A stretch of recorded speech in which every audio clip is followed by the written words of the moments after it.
Hey folks, JB here, and I'd love to welcome you to a brand new series that I'm probably going to call Field Notes, which is really a production diary or a creative diary.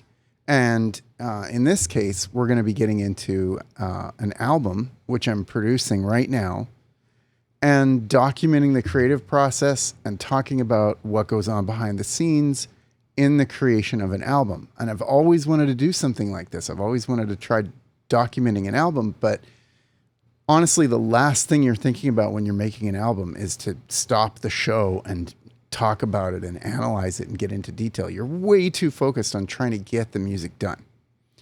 But I think this is an appropriate project to give it a shot. And so I'm going to do it in this very freewheeling kind of improv way. There will not be a lot of production and editing and stuff in these videos. I just want to share the experience with you guys and share some of the music as it progresses, even in its raw form. And I think that this is the right project to do that on. So the album in question is called Badasht, Volume 4, which, as you can tell, that means that there's already 3 other ones, and they've come out. Oh man, it's been a long time since Volume 3, but the first one came out almost 20 years ago. And out of all the music I've ever done in my life, the Badasht music, which is very much a spiritual, inspirational project, you know, Baha'i-inspired music for prayer and meditation and reflection. That's what this music is. Out of all the things I've ever done, this is the project that has gone the farthest out into the world and found a real home in people's lives and found some real utility out there. And I've always wanted to come back to it. And now that's happening. So I want to introduce you to the music as it gets created. I also want to introduce you to the other people that are involved in the project. So obviously we have to get Eric Dozier. For any of you guys who already know the Badasht project, my musical partner in crime on this is mainly Eric Dozier, and he is a very, very gifted gospel composer, performer, choir director. He's also a scholar and a very bright intellect. And he is also a crazy son of a gun with a heck of a sense of humor, and I miss him a lot. And so this is also an excuse for he and I to get back in cahoots. I should have said him and me, because grammatically that would have been, yeah. Anyways, it's a warm afternoon in California. We have coffee. We have music. And we have each other. And that's more than enough. So let's dive right on in, man. I want to show you, speaking of Eric, we got to start with something Eric heavy. So we wrote a couple of songs at a conference in Arizona. It's got to be more than 15 years ago. And there was just a lot of wacky energy in the hallways at this conference center, and it was getting a little chaotic, and we just wanted some space. So sometimes what artists will do is they'll go off and find a piano somewhere and, you know, or bring a guitar and just sit down and just go into another world musically. And that's exactly what we did. And that day we actually wrote 2 of the songs that are going on this album. So I'm going to show you one of them. This tune became like a signature piece for us. We played this at every single show we've ever done together. And people are always asking us, you know, is it recorded? And now we'll be able to say, yes, it is recorded. So I'm just going to play you guys snippets, right? This is a very Americana type of song. With a can.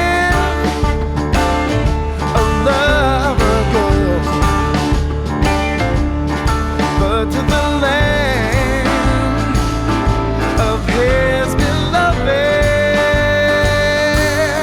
and what seeker find rest away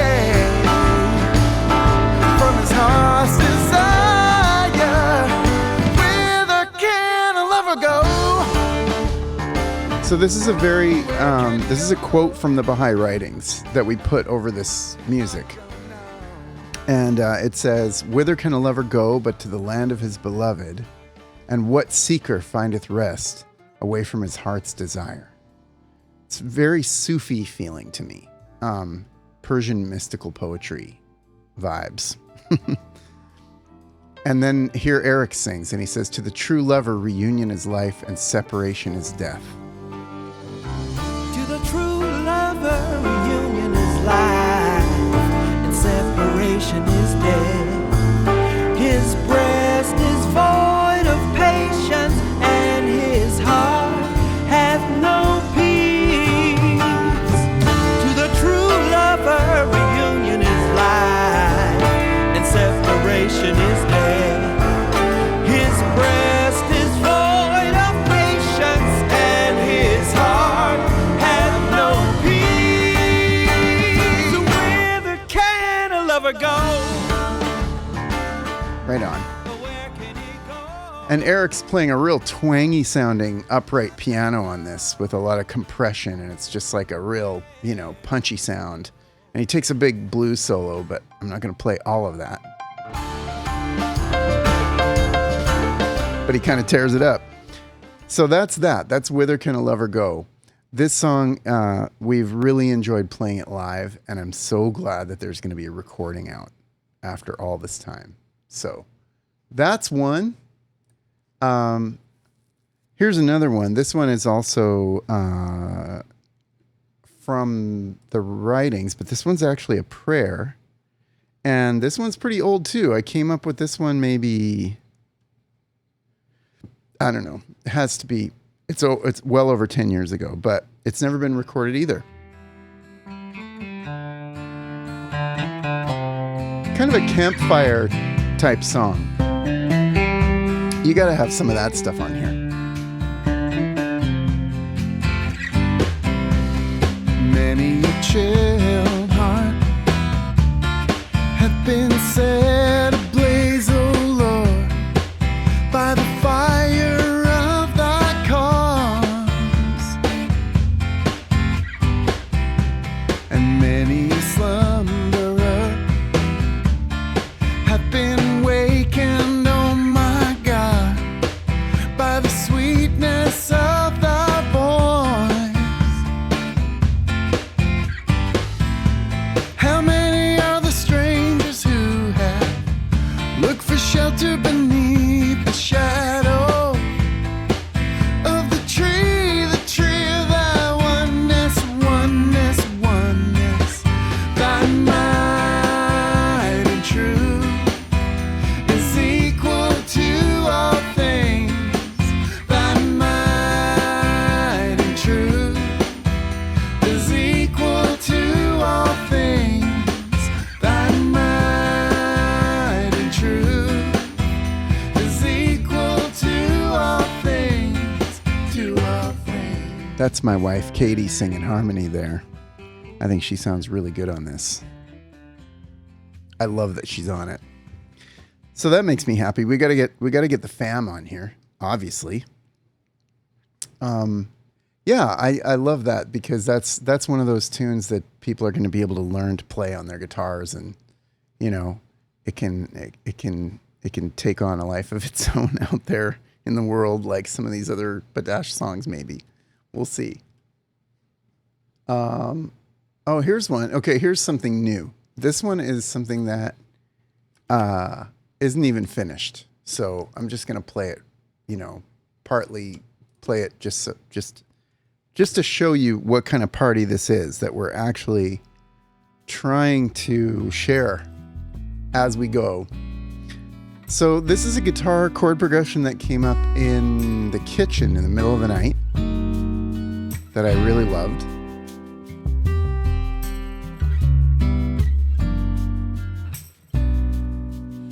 And I recorded it on my phone.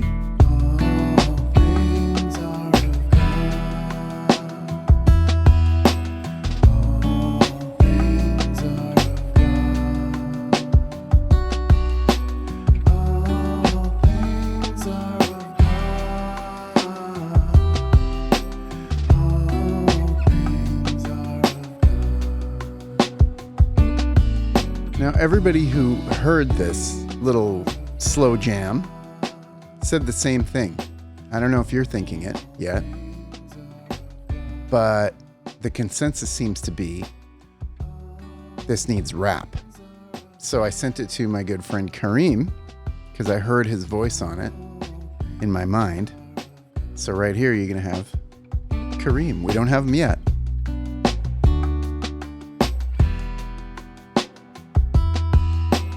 And obviously, Eric hasn't played on this or done any vocal arranging or anything like that. So that should get interesting too. But I'm happy with where it's going. Nice little nighttime-y kind of groove.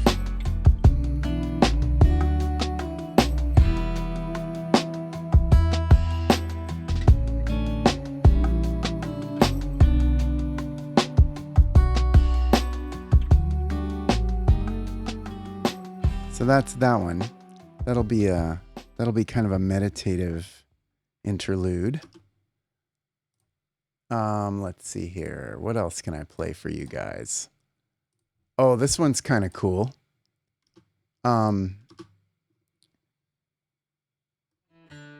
This one is, I've always wanted a late 60s kind of anti-war ballad, like a Woodstock kind of anti-war ballad.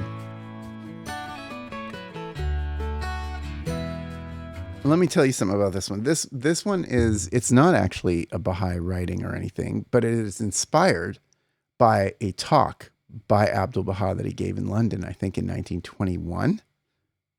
That can't be right. I don't know when he gave that talk. But in it, he said that peace needs to be tried almost as a social experiment.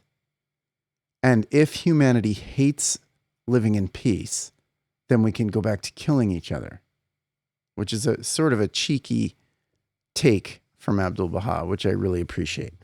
And I always knew that I was going to write a song based on that talk, and I always wanted to have like a big anti-war ballad. And now here it is, and it's just in time for Badasht. So I'm this one's actually kind of getting close, but it needs some Eric flavor, and I also think it needs a bright female harmony vocal.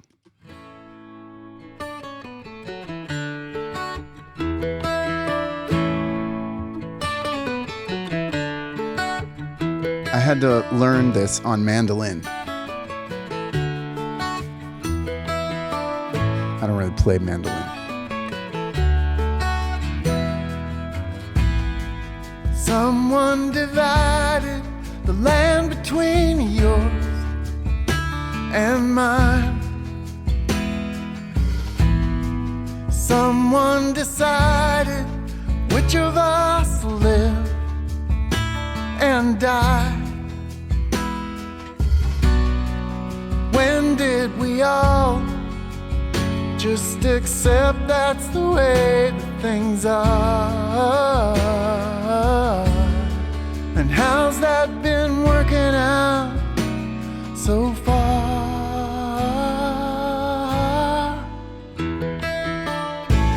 We can always go back to war. We can always go back to war if we really can't find something worth living for. We can always go back. We can always go back to war. We can always go back to war if we try peace and justice and find ourselves bored. We can always go back to war. Very grateful for this tune. This one came out real easy. This is another thing. Whenever I have worked on this type of music, the really spiritually inspired stuff where we're using Baha'i quotes and teachings and concepts, I have found that we only do like 10% of the work, 20 at best. most of this music ends up being just pure inspiration, just like the songs write themselves, and all these little miracles happen that are like, you just can hardly even take credit for. It's a crazy thing. There have been a few that have been just off the charts. I'm sure when we get Eric on here, we're really going to talk about that. But yeah, I have to make a note of that, because boy, is it ever true. Here's something cool. Okay, here's the second song that Eric and I did when we were in that room with the piano. This one's not done. I don't even have vocals on here. I'm just going to play you guys the track so you can hear a work in progress, right? This one's more of an Afro-jazz 6/8.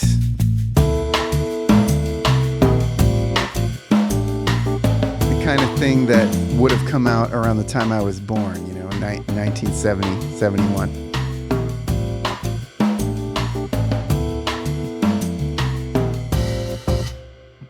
So I tried to remember the chords that Eric played on the keyboard. These are not exact.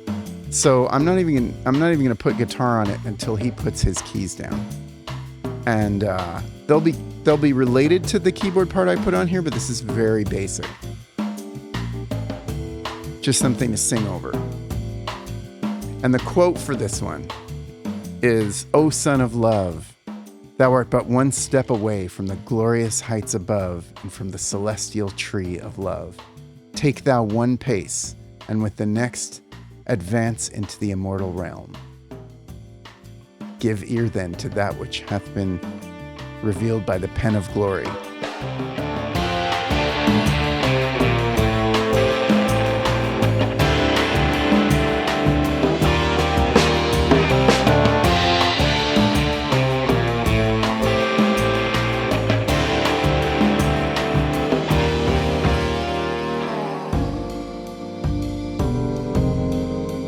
Very retro, early 70s vibes.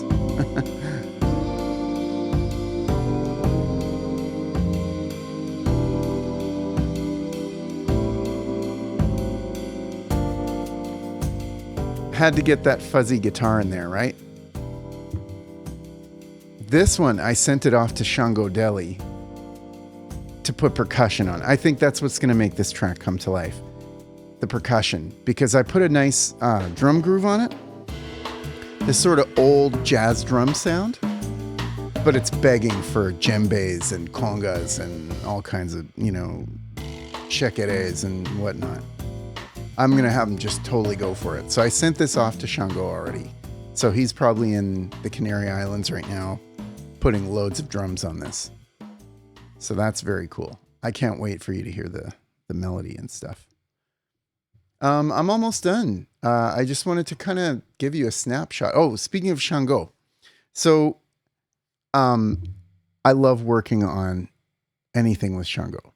So he's a master percussionist, and even more importantly, he is, just a spiritual brother of mine. Much like Eric. And so when I told him that we're working on a new Badasht album, he immediately sent me some percussion. And this was not just any percussion. We're going to get him on here giving you guys like an in-depth story behind this percussion. But the basic idea is that in Afro-Cuban ritual drumming, you've got these three drums. They're called bata, and they're shaped like an hourglass, and they have a larger and a smaller head on both ends, right? A bigger one and a smaller one. And then the three drums are three different sizes. So you've got the big one, and then you've got a medium-sized one and a small one. Usually it's played by three guys together, making this huge interlocking rhythm. And it's only used for spiritual purposes. It's not, you don't hear these drums in salsa music or whatever. This is they're essentially liturgical drums. And Shango has grown up with this stuff, and he uses them in really cool ways, always for spiritual music. And he sent this to me, and he said, "Hey, there's a particular prayer that I think you need to write something on top of these drums. And he sent me the text of the prayer, which was, I already knew it. And it already has plenty of famous songs, but that's okay. We'll make another one. And this one wrote itself. There was this whole chord progression, everything that came with the drums in my head. And so I decided to do it as a string quintet with percussion and vocals. And I don't even know if we're going to add any other instrumentation or not. We'll see. But I want you to hear the mock-up of the string quintet. Let's see here. There's Shango with the clave. There it is.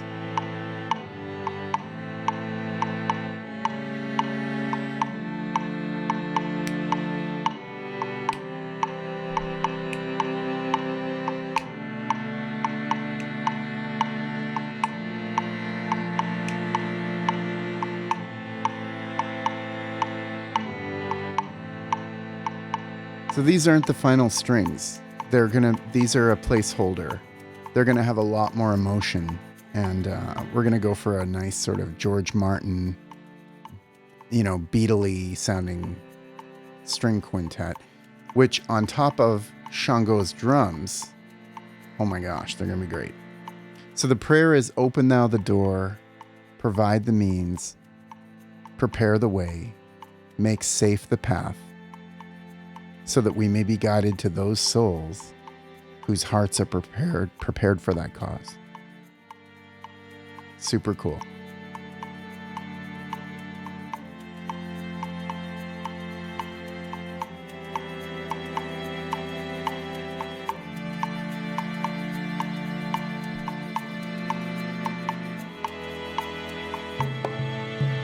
It's the drums.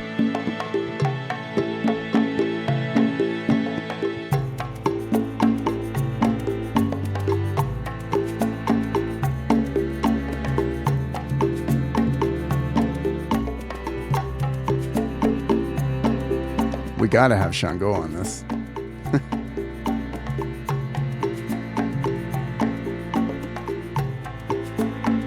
So that should give you a little flavor of some of the kinds of things that we're doing on here. Eric is starting to send in a lot of music, which covers a whole other world. And we've got some other friends that are contributing, which is going to be epic. So I hope that you guys check out these videos and comment below any questions that you have about the process, or any comments that you have about the Badasht albums from before. And if you want to contribute to the Badasht project, this is a crowdfunded project, so it really is a community effort. And the donations that we received when we launched a couple months ago are the reason why the album is as far along as it is, because it takes a considerable amount of time and energy and focus to make this music into a reality. So if you do want to contribute, if you want to be part of this, please go to badasht.net, BADASHT.net. And there's a whole portal there where you can contribute to the project. We're crowdfunding it. It's tax deductible too, if that's appealing to you. So yeah, that's it for now. I'm excited to get into this and share a lot more detail with you, and a lot more personalities and colors and interesting, anecdotes, and maybe some lives. Maybe we can sing some of the stuff for you guys live, and just kind of get you involved in the making of Badasht Volume 4. So thanks for watching this, and I will see you guys in the next one. All right? Take it easy, folks.